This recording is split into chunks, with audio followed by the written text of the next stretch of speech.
स्वागत है आपका एवी ऑलराउंडर चैनल में। तो गाइस, आज के इस वीडियो में हम एनसीईआरटी साइंस क्लास 10 का चैप्टर 1 आपको उसके कुछ इंपॉर्टेंट पॉइंट्स बताएंगे। तो चैप्टर 1 है केमिकल रिएक्शंस एंड इक्वेशंस। तो पहले हम समझते हैं केमिकल रिएक्शंस क्या होता है। केमिकल रिएक्शंस रासायनिक अभिक्रिया, उस अभिक्रिया जिसमें दो या दो से अधिक रासायनिक पदार्थ मिलकर एक नया रासायनिक उत्पाद बनाते हैं, उनको हम रासायनिक अभिक्रिया या केमिकल इक्वेशन कहते हैं। इंग्लिश में व्हेन टू और more chemical reactants reacts with each other and make a new chemical products is called chemical reaction. तो अब केमिकल रिएक्शन के बाद आती है केमिकल इक्वेशन। जैसे हम मैथ में कोई भी वर्ड को इंग्लिश में लिखते हैं लेकिन उसको न्यूमेरिकल्स में लिखना नंबर्स कहलाता है, वैसे ही हम किसी भी, जैसे हमने लिखा जिंक सल्फेट प्लस हाइड्रोक्लोरिक अम्ल, तो हम उसको केमिकल भाषा में कैसे लिखते हैं, तो उसी को बोलते हैं केमिकल इक्वेशन। तो केमिकल इक्वेशन लिखने का एक ये भी चीज़ होती है कि जो भी आप केमिकल इक्वेशन लिखे वो बैलेंस केमिकल इक्वेशन होनी चाहिए। यानी उस केमिकल इक्वेशन में आप जो भी पदार्थ इस्तेमाल करेंगे उसमें अणुओं की संख्या समान ही रहनी चाहिए। मैंने क्या एग्जांपल दिया है, how to write balancing chemical equation. जैसे लिखा है जिंक प्लस H2SO4 बराबर जिंक सल्फेट प्लस हाइड्रोजन।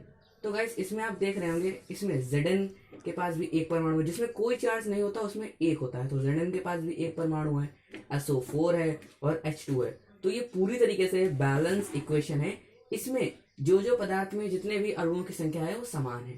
तो गाइस, केमिकल इक्वेशन की एक और रूल है कि आप जो भी केमिकल इक्वेशन लिखेंगे, आपने जैसे जितना भी सब लिखा है ये सिर्फ एक ही लाइन में होना चाहिए और एक लाइन से ज्यादा नहीं होना चाहिए।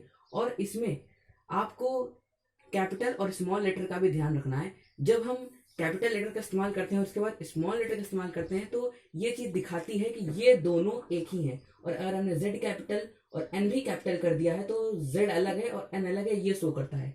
इसीलिए अगर आप जिंक लिखेंगे तो ZN Z कैपिटल और N स्मॉल जरूर होना चाहिए। तो चलिए इसके बाद हम बताते हैं कॉम्बिनेशन रिएक्शन। मतलब कि है संयोजन अभिक्रिया। जब दो या दो से अधिक परमाणु जुड़कर एक नया उत्पाद बनाते हैं तो उसे कॉम्बिनेशन रिएक्शन कहते हैं।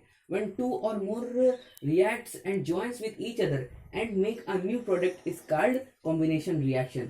तो इसका एक एग्जांपल दिया है, carbon plus oxygen equal to CO2 carbon dioxide. तो ये भी आप देखते हैं, मैंने इसमें जिन जो भी एग्जांपल लिखे हैं वो सब बैलेंस इक्वेशन ही है। तो इसमें एक ये है, कार्बन सॉलिड है, ऑक्सीजन गैसियस फॉर्म में है, लेकिन जब हम इन दोनों को जोड़ते हैं तो ये कार्बन डाइऑक्साइड गैस का रूप ले लेता है। उसके बाद नंबर 2 पे बारी आती है डिकम्पोजिशन रिएक्शन, यानी कि वियोजन अभिक्रिया।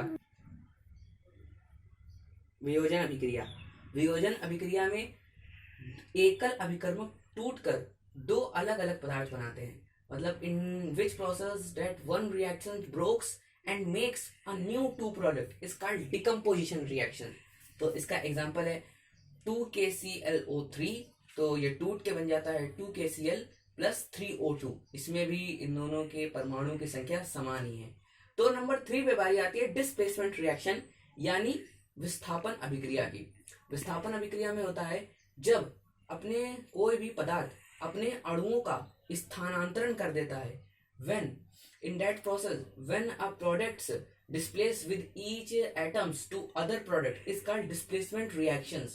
तो इसका एग्जांपल है Fe प्लस CuSO4। तो देखिए इसमें Cu ने अपने परमाणु को Fe में डिस्प्लेस कर दिया तो Cu अब सिंगल बचा और प्लस FeSO4।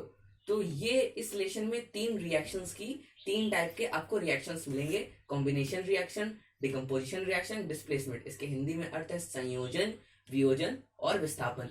तो इन तीन रिएक्शन के बाद अब हम आते हैं को-ऑक्सीडेशन एंड रिडक्शन।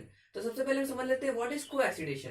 को-ऑक्सीडेशन का मतलब होता है उपचयन, जिसमें ऑक्सीजन जुड़ता है और हाइड्रोजन घटता है, उसको हम को-ऑक्सीडेशन बोलते हैं। और रिडक्शन हम उसको बोलते हैं जिसमें हाइड्रोजन जुड़ता है और ऑक्सीजन घटता है, उसको हम रिडक्शन बोलते हैं। तो ये को-ऑक्सीडेशन एंड रिडक्शन के बीच में डिफरेंस है। तो ये देखिए इसका ये पहला को-ऑक्सीडेशन का एग्जांपल है 2Cu प्लस O2। तो ये इसमें ऑक्सीजन जुड़ रहा है और Cu प्लस H2O, तो इसमें हाइड्रोजन जुड़ रहा है। ये को-ऑक्सीडेशन एंड रिडक्शन का एग्जांपल है। इसके बाद आता है कोरोजन, मतलब संक्षारण। जब लोहे पर, जैसे आपको पता है जंग लगना, ये नॉर्मल इसका एग्जांपल है। जब हम किसी भी लोहे के पदार्थ को ऑक्सीजन की उपस्थिति में रखते हैं तो उसमें जंग लग जाता है और इसे साइंस की भाषा में संचरण बोलते हैं। रेंसिडिटी, विकृत गंधिता, जब हम किसी वसा युक्त पदार्थ को यानी खाद्य पदार्थ को हम ऑक्सीजन की उपस्थिति में रखते हैं तो उसका स्वाद एवं गंध बदल जाता है। इसी को हम विकृत गंधिता बोलते हैं और इससे बचाने के लिए हम अपने खाद्य पदार्थ को वायुरुद्ध कंटेनर्स में रखते हैं। तो गाइस, आपको ये पूरा चैप्टर 1 समझ में आ चुका होगा, और अगर आपको इसमें कोई भी प्रॉब्लम्स हो या कोई भी आपको इक्वेशन नहीं समझ में आ रहा हो तो डिस्क्रिप्शन कमेंट्स पे जरूर लिखिएगा।